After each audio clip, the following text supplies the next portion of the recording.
Welcome to On the Beat, where we bring you a different Buffalo Bills beat reporter every week, exclusively on the Overreaction Sports Network.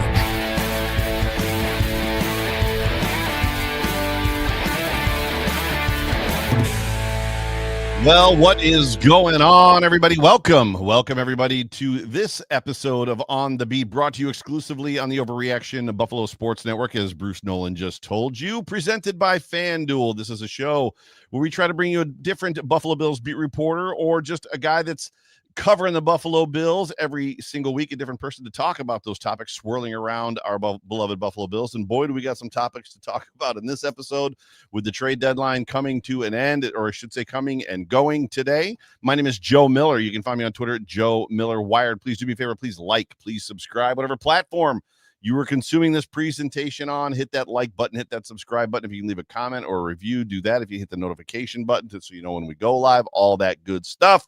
But we appreciate you joining us live in the comment section on YouTube right now, as well as a podcast listener in post. But today I'm joined by and excited to have back a friend of the show, a guy who I seem to run into all over the place, whether it's in snowsuits at tailgates, like being interviewed by Trainwreck Sports out of the blue, or on golf courses. Chris Trapasso. Chris, how are you, my friend? I'm doing great, Joe. It's good to be back on this show. And you had to mention golf right when we're getting to the end of golf season. I'm a little bummed about that, but we are getting into the really fun element, or the fun aspect and fun time of the Bills schedule. The holidays are right around the corner, but just that little mention of golf makes me a little bit sad that we're in November and it looks like we're not going to be able to golf until probably April or May. I got out last week on Tuesday. So nice. Okay. Yeah, good job. Yeah. So I wanted to get out on Wednesday as well. And then some stuff happened with work that I couldn't. I work from home, so I can like sneak around and like maneuver my schedule and do things with it. And then Wednesday I was like, ooh, because Wednesday was supposed to look better than Tuesday. And then I got about 12 o'clock on Wednesday and it's like, it's not going to happen. And now it's just all downhill from here. I broke out the snowblower today. Like I pulled it out of the shed, turned it on, make sure it can run. So that's where we're at. But with that comes, as you said, all the kind of like exciting pressing towards the postseason as it pertains to the NFL and the Buffalo Bills. And today, much to the chagrin of Bills Mafia, especially after being teased by Brandon Beane and making a little bit of cap space by restructuring Taron Johnson's contract, $1.75 million. I tried to tell people, Chris, I was like, that's for street free agent guys that they're going to bring in and out when somebody gets injured. Like they're not making a move. And people are like, yeah, but you just never know. I'm like, I'm pretty sure. Anything have you heard? Have you heard anything? Did you hear rumors, rumblings that they were peeping around some guys, some things that just didn't work out? Like what's your take on the whole trade deadline? Yeah, outside of all the other reports that probably a lot of your listeners and viewers saw on Twitter, I didn't hear anything necessarily. And I think it's good that you bring up the minimal aspect of the $1.75 million that they freed up, because there was 2 years ago when Brandon Beane mentioned like to bring in a guy like Linval Joseph, who they brought in like November or December in 2023 or 24, whatever that was. They needed that cap space for those type of players. We saw that they worked out Casey Toohill, Kingsley Jonathan, some familiar faces.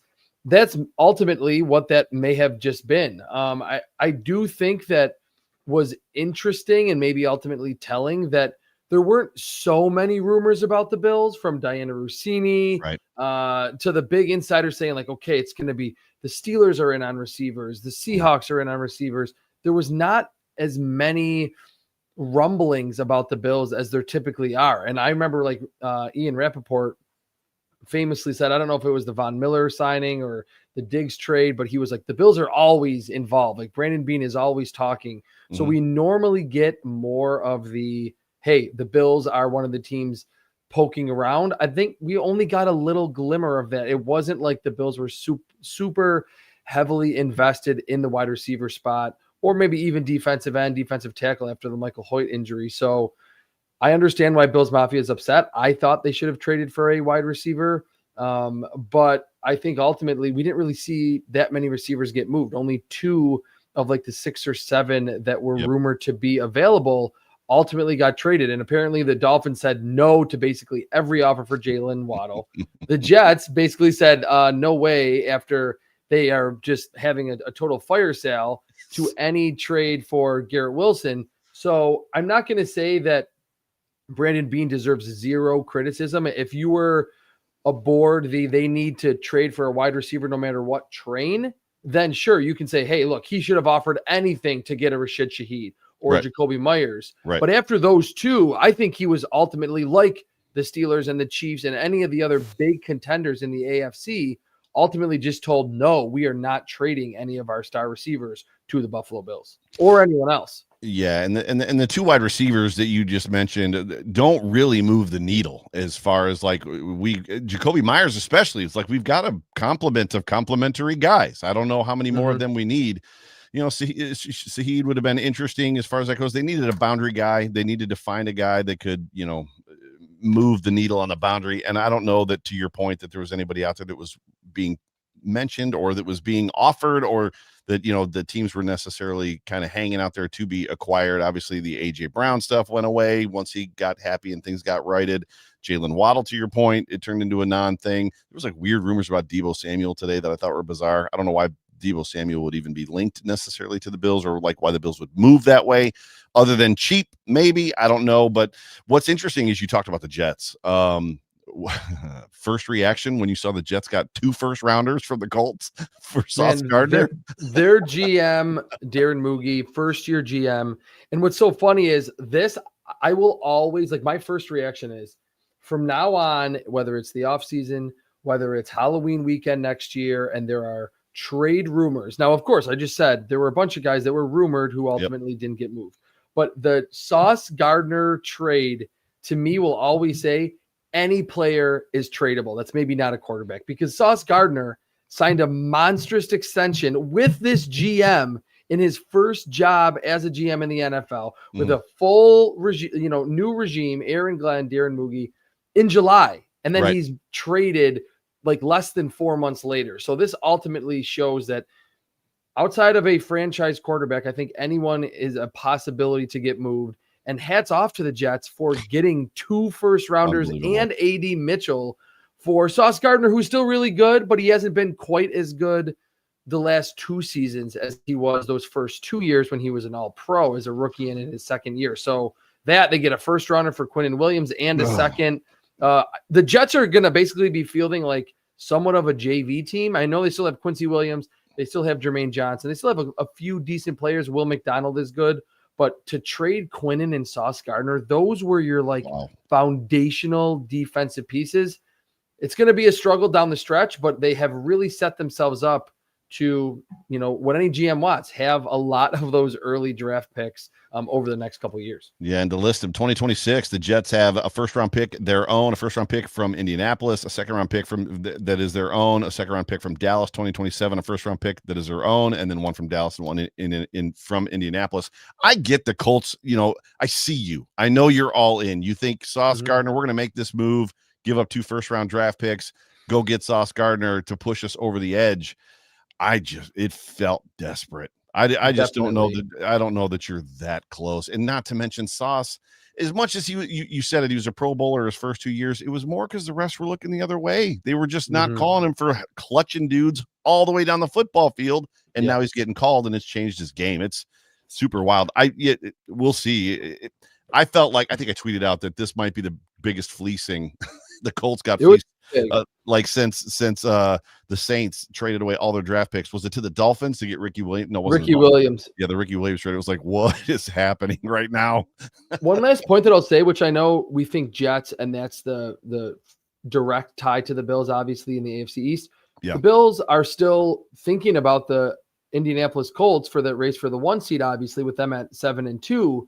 What I saw an interesting tweet in the aftermath of that trade from one of their beat reporters, Zach Kiefer. I think he's Indianapolis Star, maybe, or ESPN, that trading away those next 2 first-round picks indicates that the Colts are like not going to be in next year's quarterback market in the draft, which he was hinting and then insinuated and then said at the end of his tweet. Like, this to me indicates that they're going to be looking to extend Daniel Jones, which I think would be a colossal mistake and almost exactly similar as to the mistake that the Giants made after that run that they made in 2022. Obviously, Brian Daboll and Joe Shane's first season there in New York, ultimately did not go well. Daniel Jones, just very quickly, Daniel Jones has more turnover-worthy plays than big-time throws this season.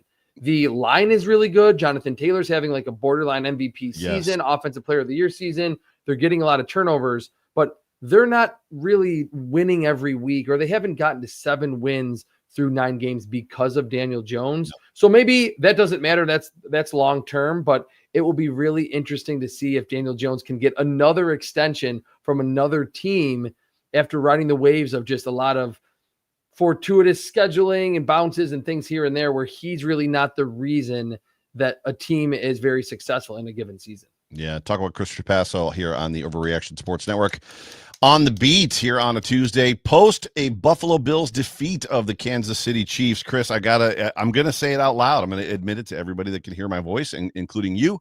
I stood in the tailgates and people would ask me on Sunday, what do you think? How's it going to go? And I was like, I see a 3-possession loss. I thought for sure the Bills were going to lose this football game by 17 points. I just didn't see any redeemable quality between the defense going up against that Chiefs offense that had found its rhythm, found its groove. Rashee Rice is back and playing like a maniac on the football field.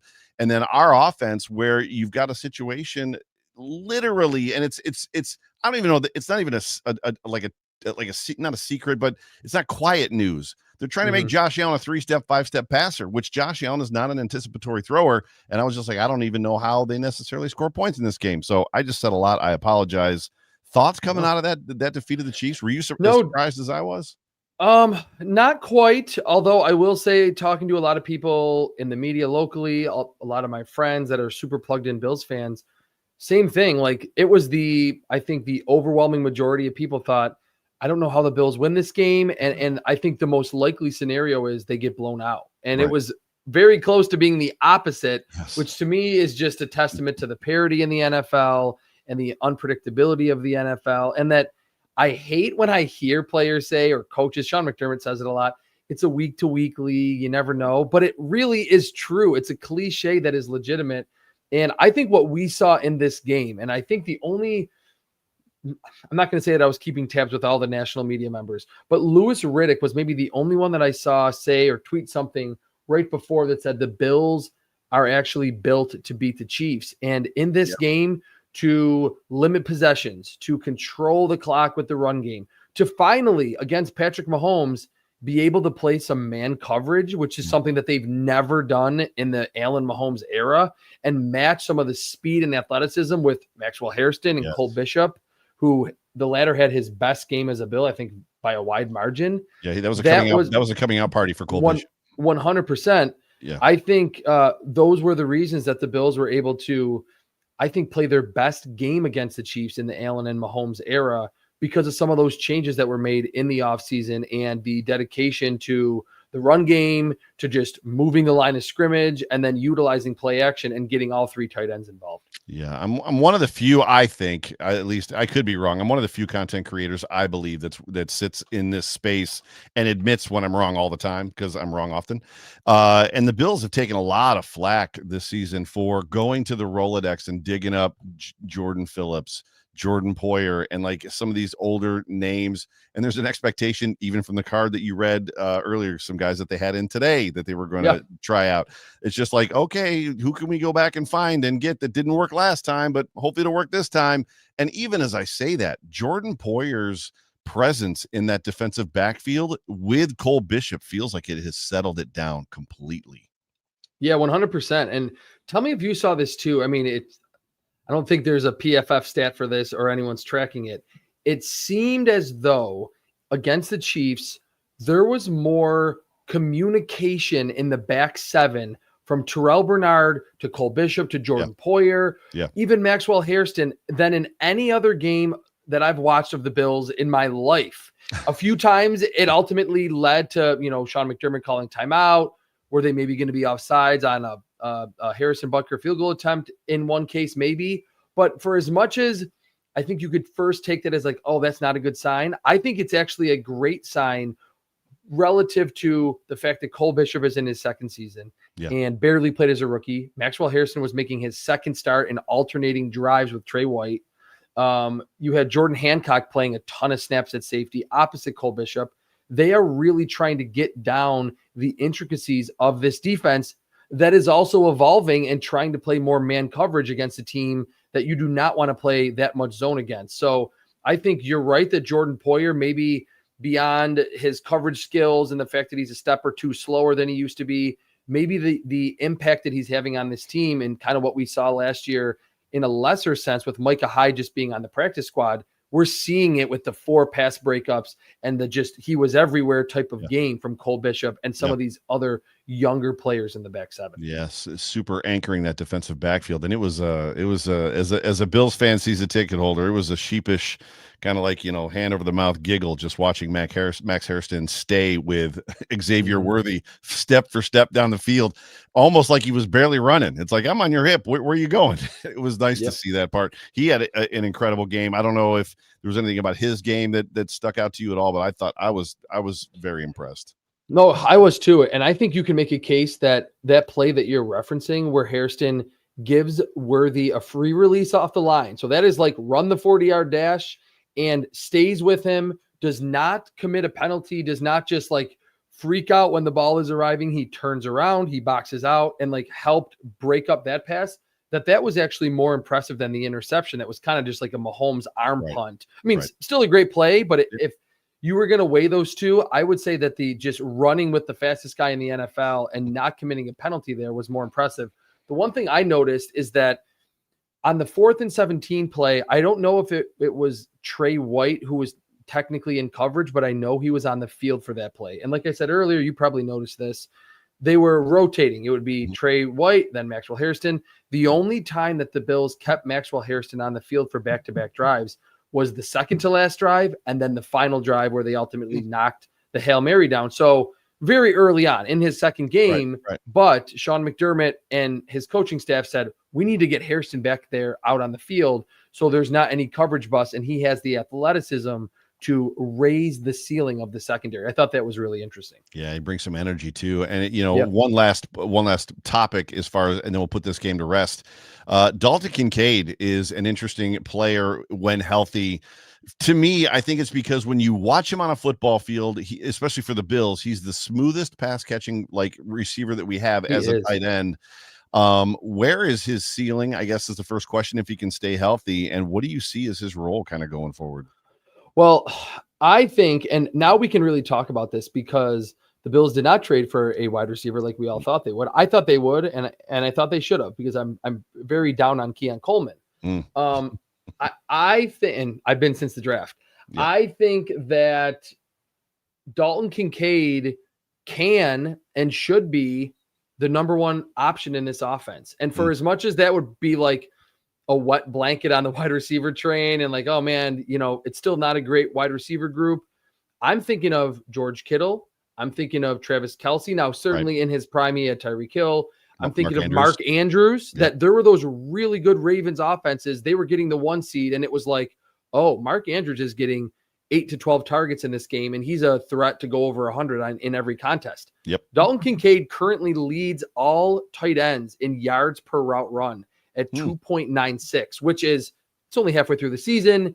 He's run the 30th most snaps. So there is some sample size stuff there, but 2.96 yards per route run for a tight end is like astronomically high. Like it's usually the leader in that category at the end of the season is usually between like 2.2 and 2.6. So I think you mentioned it with his smoothness and I think he's gotten a little stronger. He's gotten a little bit after the catch.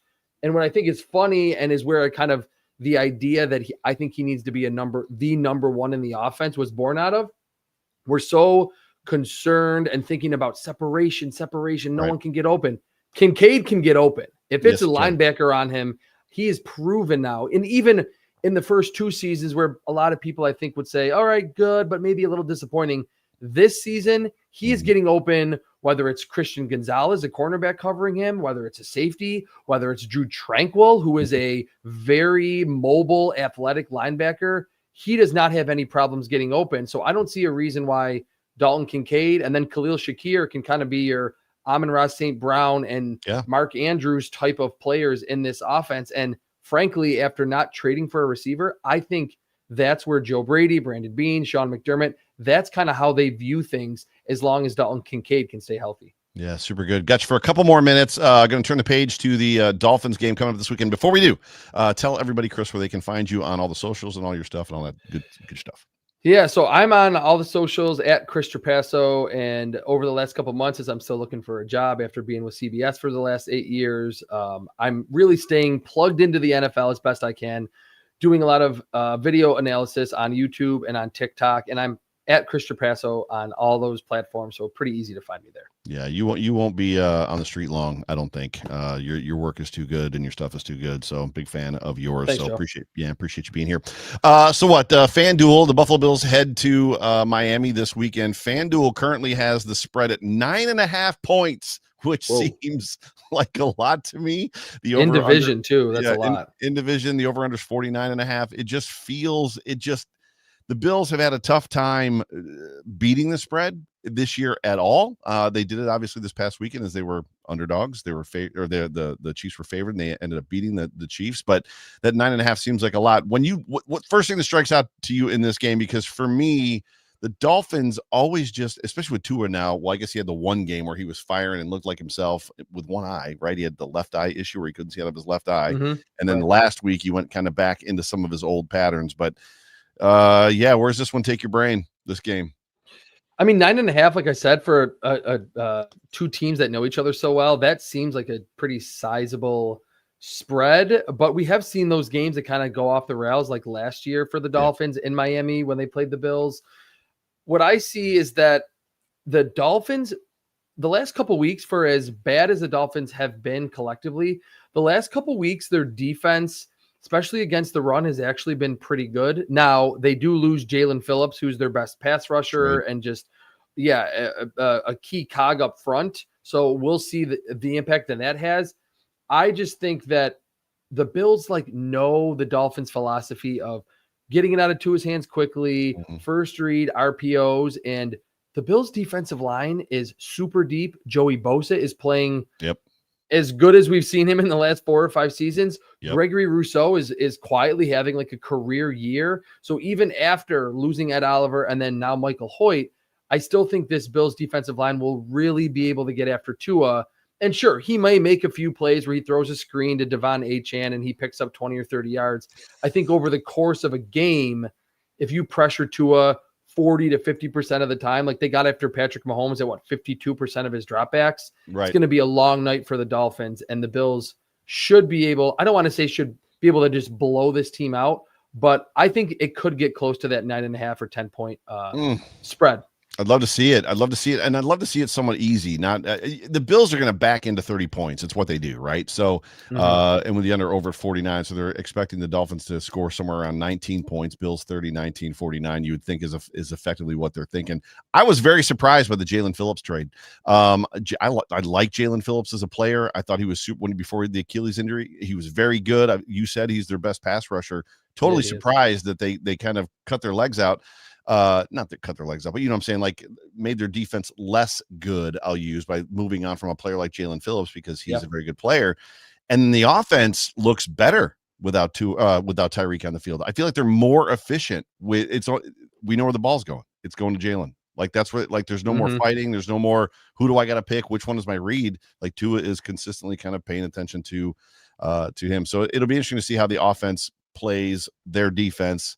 I think you're right. I'm not sure there's much there the Bills can do that will, or the Dolphins can do that will slow the Bills down potentially. That offense, like you said, Achane and his 20 to 30 yard screen passes he's going to rip off. They're gonna commit. Which one are they stopping? Are they stopping the run or are they stopping the pass in this football game? Stopping the run, you think?